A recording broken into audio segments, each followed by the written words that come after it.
আসসালামু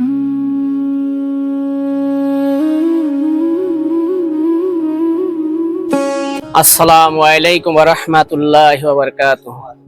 আমাদের একটি গুরুত্বপূর্ণ উৎসব আসতেছে। তো এই উৎসবের মধ্যে খাস করে বহুত বড় গুরুত্বপূর্ণ আমল হইল কুরবানি করা। তো কুরবানি যাদের উপরে আল্লাহ ওয়াজিব করেছে, অর্থাৎ যারা কুরবানি দেওয়ার যাদের সামর্থ্য আছে তাদের উপরে আল্লাহ কুরবানি ওয়াজিব করেছে। আল্লাহ রসুল সাল্লাল্লাহু আলাইহি সাল্লাম ফরমাইছেন যে যদি কেউ কুরবানি করার সামর্থ্য থাকা সত্ত্বেও কুরবানি করলো না, আল্লাহর নবী তাকে জোর দিয়ে বলছে তার উদ্দেশ্যে যে সে যেন আমার ঈদগাহে না আসে। তো ভাই মহতারাম, বুজুর্গ, দোস্ত, তাই আমি আপনাদের সম্মুখে সেই কুরবানির সম্পর্কে দুই চার কথা বলার জন্য আমি আগ বাড়তেছি। আপনারা সবাই ইনশাআল্লাহ কথাগুলো গুরুত্ব সহকারে শুনবেন এবং আমল করার জন্য চেষ্টা করবেন। তো কুরবানি নিয়ত করার পর আপনার কুরবানিটা আপনার উপার্জনের সহি টাকার জরিয়তে আপনি কি করতে হবে? কুরবানির জন্তু ক্রয় করতে হবে। তো কুরবানির ক্রয় করার ক্ষেত্রে দেখা গেল যে আপনি একা কি কুরবানি করা বা দেওয়া আপনার পক্ষে সম্ভব হইতেছে না। একের থেকে নিয়ে কমসে কম 7 জন পর্যন্ত ভাগে কুরবানি আপনারা দিতে পারবেন।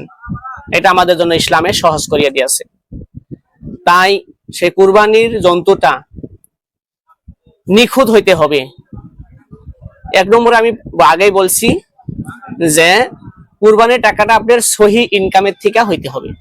যদি আপনার টাকা সহি ইনকামের না হয়, তবু যদি আপনি সেই টাকা দিয়ে যদি কুরবানি করেন, তাহলে কুরবানি হয়ে যাবে, কিন্তু তার থেকে কোনো ধরনের আপনি সওয়াব পাবেন না, কোনো সওয়াবের অংশীদারি হইতে পারবেন না। গতিকে এই ক্ষেত্রে আমরা সবাই গুরুত্ব দেওয়া উচিত। তো কুরবানির জন্তুটা কমসে কম তার বয়সের ক্ষেত্রে গরু হইলে আপনার 3 বছর, কমসে কম 3 বছর হইতে হবে। আর যদি ভেড়া বকরি হয়, ভেড়া বকরির ক্ষেত্রে আপনার কমসে কম 6 মাস পার হইতে হবে। হ্যাঁ, আর দেখতে হবে, লক্ষ্য রাখতে হবে যে ওই ভেড়া বা বকরিটা মোটা তাজা কিনা। মোটা তাজা ওরকম থাকতে হবে, কমসে কম 6 মাস বয়স হইলে মোটা তাজা থাকতে হবে। তো আর ওই কুরবানির জন্তুটা কোনো ধরনের কানা বা ল্যাংরা, লেজ না থাকা, শিং ভাঙ্গা যাওয়া, এই ধরনের জন্তু ক্রয় করা যাবে না।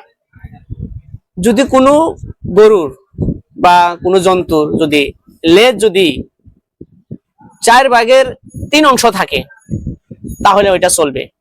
বা শিং থাকে, যে শিংয়ের মধ্যে যদি দেখা গেল যে অল্প ভাঙছে কিন্তু মানে আধার চাইতে কম ভাঙছে, তাহলে ওইটা ইনশাল্লাহ চলবে, ওইটা চলবে, ওই ক্ষেত্রে কোনো নিষেধ নাই। আর কানা হওয়া যাবে না জন্তুটা, এটা লক্ষ্য রাখতে হবে যে জন্তুটা যাতে কানা না হয়, সেই দিকে আমরা লক্ষ্য রাখতে হবে। আর বন্টনের ক্ষেত্রে আমাদের সমাজে দেখা যায় যে বর্তমানে বিশেষ করে আমাদের সমাজেও দেখি যে কুরবানির মাংসটা যে কুরবানি দেয় সে আধা নেয় আর আধা সমাজে রেখা যায়।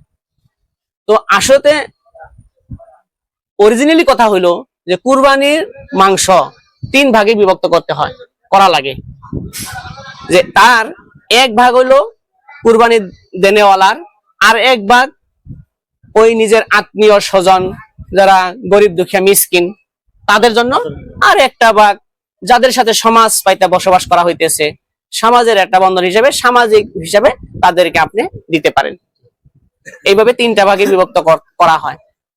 তো কিন্তু আমরা বাস কি করি, 2 ভাগ করি, 1 ভাগ নিজে আনি আর 1 ভাগ সমাজে দিয়ে আসি। তবে যাই হোক, তো সমাজে এটা আলোচনার মাধ্যমে, একটা মাশওয়ারার মাধ্যমে, বোঝাপড়ার মাধ্যমে মাশওয়ারা করে এটা করা হয়। গতিকে তাতে কোনো ক্ষতি আসে না, যেহেতু সমাজের মানুষের বসে একটা সিদ্ধান্ত উপনীত হয়েছে।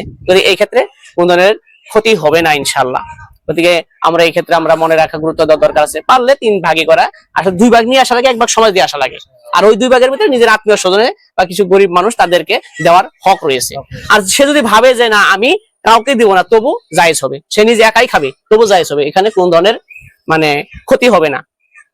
তো যা হয়, যতটুকু সংক্ষিপ্তে যা কিছু ইনশাল্লাহ বলা হইলো, তার মধ্যে আমাদের কুরবানির যে ফজিলত রয়েছে সেই সম্পর্কে না বললে এটা পুরাপুরি হবে না।